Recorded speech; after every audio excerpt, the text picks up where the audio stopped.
In the hush of a forgotten city block, where shadows stretched long and the wind whispered tales of neglect, lived an old veteran named Elias. His days were a quiet testament to resilience, a solitary march through the urban landscape that often overlooked him. He moved with a subtle limp, a ghost of a wound from a war long past, and his eyes, though clouded by years, held a deep, unwavering kindness. Elias was a man carved from stoicism, a figure often invisible to the hurried world, yet possessed of an inner light that flickered like a distant lighthouse. He inhabited a small, cot-filled corner of the local homeless shelter, a place that offered refuge from the biting cold, but little solace for a spirit that yearned for purpose. His possessions were few: a worn military jacket, a tattered photo of a younger, smiling woman, and a pocket knife whose blade had seen more history than most men. The shelter itself was a microcosm of struggle. Its roof sagged like an old man's shoulders, its windows rattled with every passing gust, and the pervasive scent of damp concrete clung to every surface. It was a place of last resort, a haven for the broken, and Elias, with his quiet dignity, was one of its most steadfast occupants. He often spent his evenings watching the city lights from the cracked pane of glass, each distant glow a reminder of a world he no longer truly belonged to. His pension, a meager sum, barely covered the basics, and the shelter's constant need for repairs loomed like a storm cloud on the horizon. He often wished he could do more, could mend the leaking pipes, could fix the drafty door, but his body, loyal though it had been, was simply too weary. One blustery afternoon, as the sky bruised purple with the promise of rain, Elias found himself on a familiar street corner. He was a creature of habit, often taking the same route, his worn boots tracing patterns on the cracked pavement.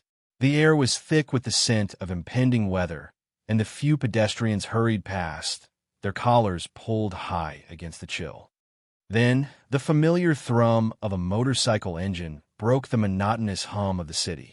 A lone biker, a figure often synonymous with menace in the public eye, pulled to a stop at the traffic light just ahead. He was a formidable sight, leather-clad, with a helmet that obscured his face and a powerful machine that pulsed beneath him like a living beast. But something about his posture, a subtle slump of his shoulders, hinted at a weariness beneath the tough exterior. Suddenly, from the mauve and narrow alleyway, a shadow detached itself, then another and another. A gang of teenagers, their faces contorted by a predatory bravado, swarmed the biker. They were young, reckless, fueled by a misguided sense of power, and their movements were swift, brutal. One yanked at the biker's backpack, another shoved him, and a third, with a glint of metal, attempted to snatch his keys. The biker, caught off guard, stumbled, his helmet clattering against the pavement. He was outnumbered, vulnerable, his imposing machine now a mere bystander. Elias felt a cold knot tighten in his stomach. His first instinct, honed by years of self-preservation on the streets, was to avert his gaze, to quicken his pace, to become invisible. He was an old man, a veteran, yes, but no longer a warrior. His body ached, his joints protested, and the thought of confronting such raw, youthful aggression sent a shiver down his spine. He had nothing to gain, everything to lose. But then his eyes met the biker's, just for a fleeting moment. The helmet was off now, revealing a face etched with a silent plea, a flicker of surprise and desperation. It was the face of a man, not a symbol, a man caught in an unfair fight. And in that instant, the choice became clear. The veteran in Elias, the man who had once pledged to protect, stirred from its long slumber. He would not stand by. With a strength he didn't know he still possessed, Elias straightened his shoulders. His voice, though raspy with age, carried the weight of command, a tone that had once quieted younger, more boisterous men. "Leave him be," he called out, his words cutting through the chaotic scuffle. His steps, though slow, were deliberate, purposeful, each one a declaration. He moved not with the force of a young man, but with the moral authority of an old one. He didn't carry a weapon, only the unwavering gaze of a man who knew right from wrong. The teenagers, momentarily stunned by the unexpected intervention, paused. They turned their menacing glares towards Elias, their bravado momentarily deflated by the sheer audacity of the old man. One of them, taller and more aggressive than the others, took a step towards Elias, a sneer twisting his lips. "Mind your own business, old man," he spat. Elias didn't flinch. He simply stood his ground, his eyes fixed on the leader, a silent challenge in their depths. He didn't speak again, letting his presence, his unwavering stance, do the talking. The air crackled with tension, a standoff between youthful aggression and age conviction. The biker, now back on his feet, watched with a mixture of shock and gratitude. He had been prepared to fight, to take his lumps, but he hadn't expected a guardian angel in the form of a frail old man. The moment stretched, taut and uncertain, until finally, with a frustrated grunt, the gang leader shoved his accomplice and barked, "Forget it! He ain't worth it." And with that, like a dissipating storm, the teenagers melted back into the shadows of the alley, their bravado crumbling under the weight of an old man's quiet courage. Elias watched them go, his breath catching in his throat, the adrenaline slowly ebbing from his veins. He felt a tremor in his hands, a stark reminder of his own fragility. He turned to the biker, who was now dusting himself off, his movements stiff. The biker, a man named Jax, pulled off his helmet completely, revealing a face lined with a life lived hard, but softened now by a profound gratitude. His eyes, a piercing blue, met Elias's. "Thank you," Jax said, his voice a low rumble, raw with emotion. He extended a hand, calloused and strong, which Elias took, his own hand feeling small and fragile in comparison. "You didn't have to do that." Elias simply nodded, a small, tired smile gracing his lips. "Someone had to," he replied, his voice barely above a whisper. He didn't ask for a reward, didn't linger for praise. He simply helped Jax retrieve his scattered belongings, his hands moving with a quiet efficiency. Jax, though, was not a man to forget a debt. He looked at Elias, truly looked at him, seeing beyond the worn clothes and the tired eyes to the steel beneath. "What's your name, old man?" he asked. "Elias. Elias," Jax repeated, letting the name settle.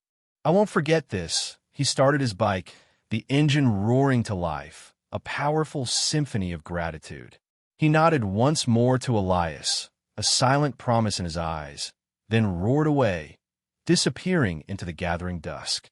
Elias watched him go, a faint smile on his lips, a warmth spreading through his chest, a feeling he hadn't felt in years, the quiet satisfaction of a good deed done. He returned to the shelter, the encounter already fading into the surreal tapestry of city life, another fleeting moment in a long, unremarkable existence. The days that followed blurred into a familiar rhythm for Elias. The encounter with the biker, with Jax, felt more like a dream than a memory.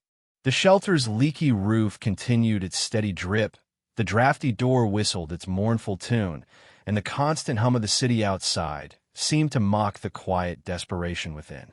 Elias returned to his routine, rising with the first hint of dawn, helping with the meager chores, offering a quiet word of comfort to those more broken than himself.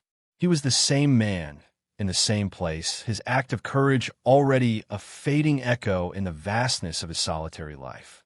He expected nothing, asked for nothing. That was simply who Elias was. But the world, as it often does, had other plans. Far from the quiet confines of the shelter, the story of Elias's courage had begun to ripple outwards. Jax, a man of few words but profound loyalty, had returned to his brotherhood, the Sons of Thunder. He had gathered his closest confidants in the dimly lit clubhouse, the air thick with the scent of leather and oil. His face, usually a mask of stoic resolve, was etched with a rare emotion. He recounted the tale, not with embellishment, but with the raw, unvarnished truth. He spoke of the ambush, the gleam of the knife, the overwhelming odds. And then he spoke of Elias. He described the old veteran, frail yet fearless, stepping into the fray, his voice cutting through the chaos like a beacon. He spoke of the quiet dignity, the unwavering gaze, the selfless act of a man who had nothing to gain but offered everything. The Sons of Thunder were a brotherhood forged in a code of honor, loyalty, and an unyielding commitment to their own. They were often misunderstood, feared by the very society they sometimes protected in their own rough-hewn way. Jax's story resonated deep within them, stirring a primal sense of justice and gratitude. A man, an old man, a veteran, had stood up for one of their own when no one else would. That debt in their world was sacred. It transcended money, power, or even life itself. It demanded repayment, not in kind, but in magnitude. The story spread like wildfire through their network, whispered from one chapter to another, carried on the roar of engines across state lines. Elias, the forgotten old man, became a legend in their ranks, a symbol of pure, unadulterated courage. The initial shock gave way to a collective resolve. This was not just about Jax. It was about their code, their honor, their very identity. They would repay this debt, and they would do so in a way that would leave no doubt about the power of gratitude. Preparations began in earnest. Calls were made, resources pooled, plans meticulously laid. The Sons of Thunder, usually a force of rugged individualism, moved with a single, unified purpose. They were an army, not of war, but of unwavering loyalty, converging on a mission of profound honor. Elias, oblivious in his quiet corner of the shelter, remained unaware that his small act of kindness had ignited a thunderous ripple effect, a wave of gratitude that was now building into an unstoppable force, hurtling towards his forgotten corner of the world. The city slept, unaware of the impending storm of compassion, the thunderous arrival that would forever shatter the quiet solitude of Elias's life. The morning dawned crisp and clear, a deceptive calm before the coming storm. Elias, oblivious to the seismic shift his small act of kindness had set in motion, was sweeping the shelter's cracked linoleum floor, the rhythmic swish of the broom a familiar lullaby to his solitary existence. The city around him was just beginning to stir, its usual symphony of distant traffic and muted chatter. Then, a tremor.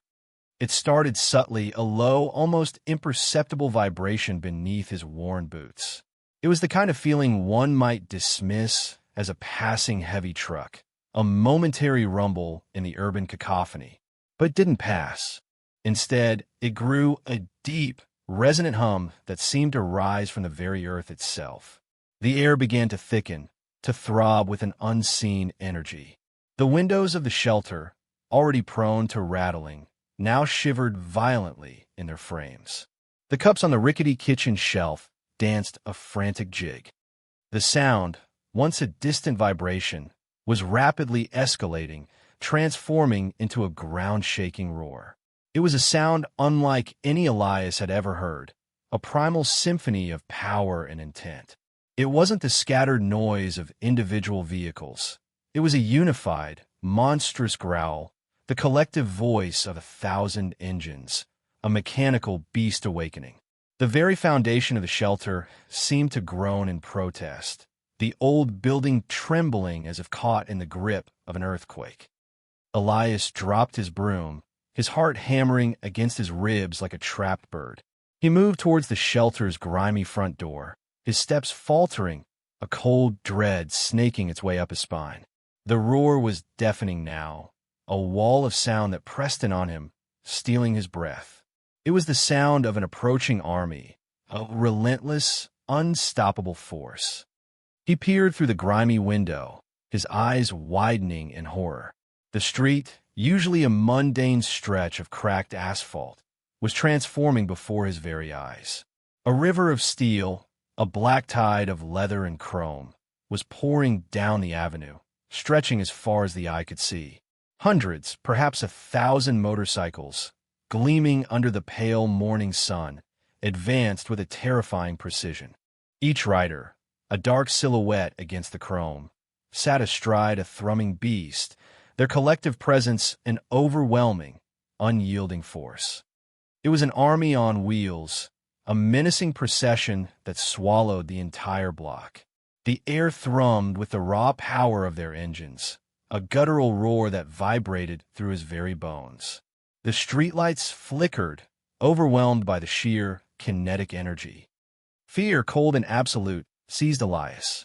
His mind, usually a fortress of calm, raced with terrifying possibilities.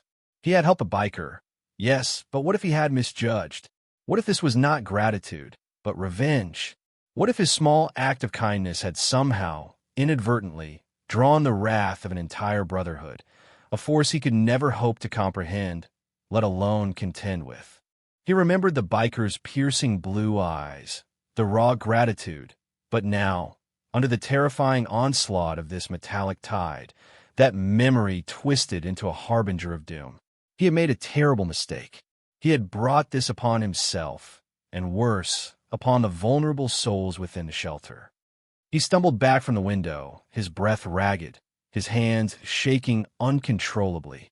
The other residents of the shelter, drawn by the terrifying crescendo of sound, had also gathered, their faces pale with a shared terror. They huddled together, their eyes wide with disbelief, their whispers dying in their throats as the roar reached its peak. Outside, the surrounding community reacted with a similar, visceral dread. Doors slammed shut, windows were hastily curtained, and the few brave souls who dared to peek through their blinds quickly retreated, their faces etched with horror. Children, playing innocently in nearby yards, were snatched up by panicked parents, their cries swallowed by the overwhelming din. The street emptied in seconds, leaving Elias and the shelter isolated, exposed, the sole focus of this terrifying, thundering invasion.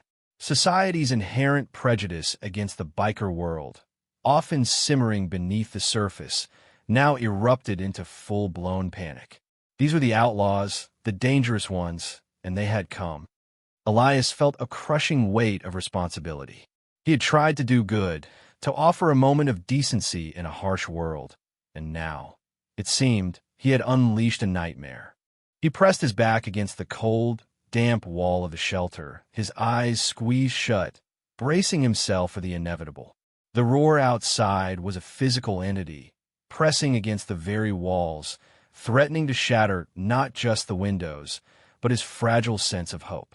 This was it, the end of his quiet, unremarkable life, brought about by a single compassionate act. Then, as suddenly as it had begun, the roar ceased.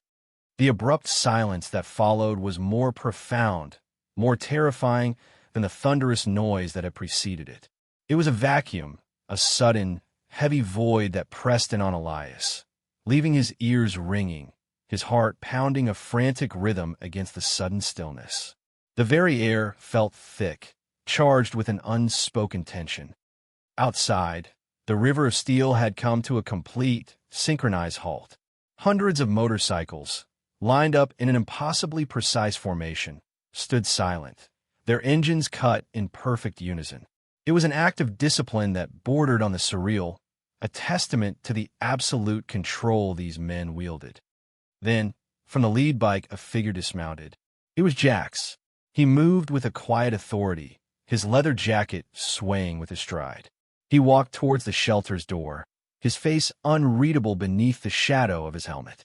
Elias, watching from the window, felt his breath catch in his throat. This was the moment. The confrontation. Jack stopped directly in front of the shelter's entrance. He looked up at the dilapidated building, his gaze sweeping over the cracked walls, the sagging roof, the grimy windows. Then, slowly, deliberately, he reached up and removed his helmet. His piercing blue eyes met Elias's through the glass. There was no menace in them, only a profound, unwavering respect. And then it happened. In a single, fluid motion, hundreds of bikers, as if moved by an unseen conductor, reached up and removed their helmets. The sight was breathtaking. A sea of weathered faces, etched with the stories of hard lives, now stood exposed, their eyes fixed on the shelter, on Elias. And then, without a word, every single man bowed his head. It was a gesture of profound respect, a silent salute that shattered Elias's fear, replacing it with a wave of disbelief so potent it stole his breath. This wasn't an invasion. This was a homage. Jack stepped forward, his voice, when it came, a low rumble, carrying the weight of a sacred vow. Elias, he began, his voice echoing in the sudden, reverent silence. You saw a man in trouble. You didn't ask who he was or what he had. You just helped. You stood up for me when no one else would. He paused, his gaze sweeping over the bowed heads of his brotherhood. In our world, that's not just kindness. That's honor. That's family. He then gestured to the vast assembly behind him. You fed me when I had nothing. You protected me when I was vulnerable. Tonight, he declared, his voice rising, we feed you forever. We protect you forever. Elias felt a tremor run through him, not of fear, but of an overwhelming, cathartic release. The terror that had gripped him for the past moments melted away like snow under a spring sun, replaced by a surge of emotions he hadn't felt in years. Disbelief, awe, and a profound, aching relief. Tears, hot and unexpected, welled in his eyes, blurring the sight of the hundreds of bowed heads. He had expected wrath, and instead, he was met with reverence. He had anticipated punishment, and instead, he was offered salvation. The other residents of the shelter, who had watched the entire spectacle unfold from the relative safety of the building, now gasped, their fear transforming into bewildered awe. Their prejudices, honed by years of societal conditioning, shattered around them like fragile glass. The menacing figures they had so readily judged were now standing in silent, respectful tribute to their quiet, overlooked friend. The world, for a brief, shining moment, had been turned on its head. The declaration hung in the air, a promise etched in the silence, a testament to a code of honor few understood, but all now witnessed. Elias, the forgotten veteran, was no longer unseen. He was revered, and his life, in that single, profound moment, was irrevocably changed. With the declaration made, the silence fractured, replaced by a flurry of organized activity that was as disciplined as their arrival. The Sons of Thunder, an army of rough angels, moved with a unified purpose, their individual skills converging into a singular, powerful force. This was not chaos. It was a meticulously orchestrated operation, a testament to their unwavering commitment. First, the financial burden. Jax stepped forward, a thick envelope in his hand. Elias, he said, his voice softer now, your pension barely covers a fraction of what you deserve. This is a start.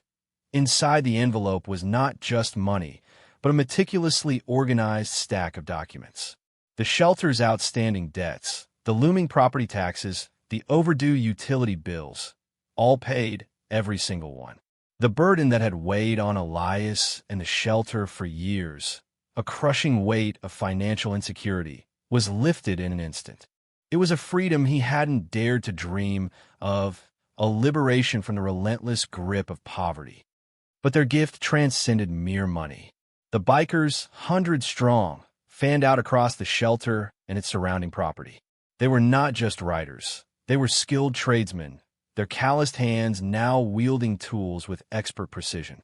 A team of roofers, their faces grimly determined, scaled the sagging roof, replacing every worn shingle, patching every leak, transforming the dilapidated structure into a sturdy, impenetrable shield against the elements. Carpenters, their hammers ringing with purpose, replaced the drafty door, mended the broken windows, and reinforced the crumbling porch, their movements a blur of efficiency. Inside, plumbers tackled the ancient, leaking pipes, their wrenches clanking a symphony of repair. Electricians rewired faulty circuits, bringing a new, brighter light to the dim, forgotten corners of the shelter. A crew of painters, their brushes moving with practiced strokes, transformed the grimy walls into clean, vibrant spaces, infusing the old building with a new sense of dignity and hope. They worked tirelessly, without complaint, their collective effort a powerful testament to their gratitude. Elias watched, tears streaming freely down his face, his heart overflowing with a mixture of awe and disbelief. He saw the faces of the other residents, their initial terror replaced by bewildered joy, then by a profound sense of hope. The shelter, once a symbol of their shared despair, was being reborn before their very eyes, transformed into a true home. The bikers didn't just fix the building, they also brought tangible, life-altering gifts. A custom-built, state-of-the-art wheelchair was presented to a young man who had been confined to a dilapidated, ill-fitting one for years, his face alight with a joy that was almost painful to witness. A new, industrial-grade kitchen was installed, complete with gleaming appliances, promising warm, nourishing meals for years to come. Beds, clean and comfortable, replaced the worn cots. The shelter, once a place of last resort, became a beacon of comfort and security. The surrounding community, initially paralyzed by fear, slowly began to emerge from their homes. They watched, transfixed, as the spectacle unfolded. The menacing figures they had so readily judged were now engaged in an act of profound, selfless charity. The roaring engines had given way to the rhythmic sounds of construction, the shouts of intimidation replaced by the quiet camaraderie of men working together. Prejudices, deeply ingrained and long held, shattered under the weight of such overwhelming generosity. The local news crews, drawn by the initial panic, now arrived, their cameras capturing the astonishing transformation. The story of Elias, the quiet veteran, and the biker brotherhood, the unexpected angels, spread like wildfire, not just through the town, but across the nation. The community's perception shifted dramatically. The bikers were no longer the feared outlaws. They were the heroes, the embodiment of a forgotten code of honor, proving that kindness, once given, truly does find its way home. Elias, the pitted outcast, was elevated to the status of a revered figure, a living testament to the power of compassion. As the sun began to dip below the horizon, casting long, golden shadows across the newly repaired shelter, the work was finished. The Sons of Thunder, their mission accomplished, gathered once more, their faces smudged with dirt and sweat, but their eyes shining with a quiet satisfaction. They had repaid their debt, not just to Jax, but to the very spirit of kindness Elias embodied. With the last nail hammered and the final coat of paint dried, the Sons of Thunder gathered in front of the transformed shelter. The air, once thick with the roar of engines, was now filled with a quiet hum of accomplishment. Jack stepped forward, his eyes meeting Elias's. "Our work here is done, old man," he said, a note of profound respect in his voice.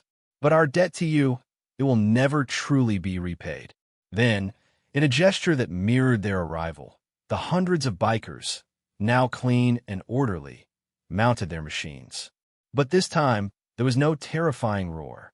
Instead, with a soft click, each engine purred to life, a low, respectful rumble.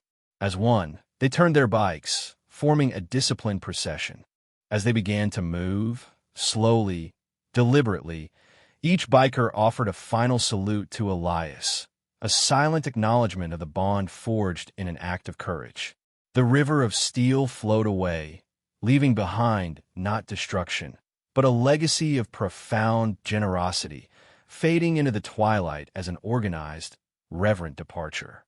As the last bike disappeared around the bend, leaving behind only the distant echo of their engines, Elias noticed something on the newly painted porch railing. It was a single, worn leather glove, emblazoned with the emblem of the Sons of Thunder. Tucked inside, a small, folded piece of paper. He picked it up, his fingers trembling, and unfolded it. In Jax's rough hand, a single sentence was scrawled. "Kindness, once given, always finds its way home. Forever family." It was a symbolic token, a permanent reminder of the bond forged, a quiet promise of an enduring connection. Elias stood on the porch of the transformed shelter, no longer a dilapidated structure, but a beacon of hope, a testament to the power of a single act of compassion.